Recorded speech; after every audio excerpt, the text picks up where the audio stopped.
Mä oon Anna, moikka. Mä oon Esa Pesonen, mehiläishoitaja Mouhijärveltä. Oon Anne-Mai. Terve vaan, mä oon Tuomola Ilkka tuolta Orivedeltä ja mulla on tämmönen yritys kuin Västekivi.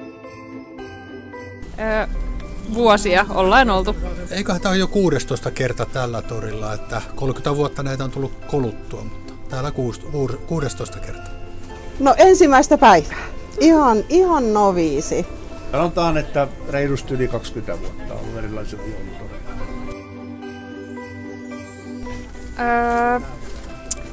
Mä en ole ehtinyt tutustua vielä muihin itse asiassa. Tää on eka päivä täällä.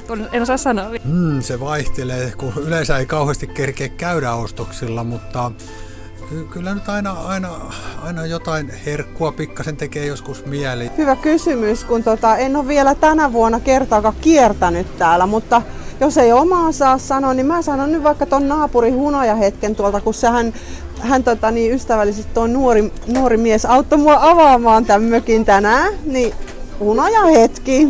Mä melkein tykkään tästä mun selkästä takana olevasta tapetuotteiden mökistä. Siinä on lämpöistä hanskaa ja tossua ja hattua ja tommosta. Walking in the air. No kyllähän kai se on joulu- ja juhlayö. Ave Maria. No, onkos tullut kesä?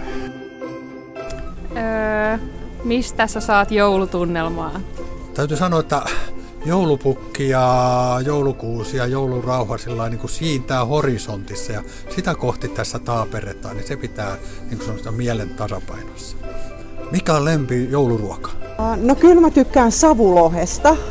No mikä on joulun henki? Kyllähän se jouluhenki on semmonen hyvä tahto ja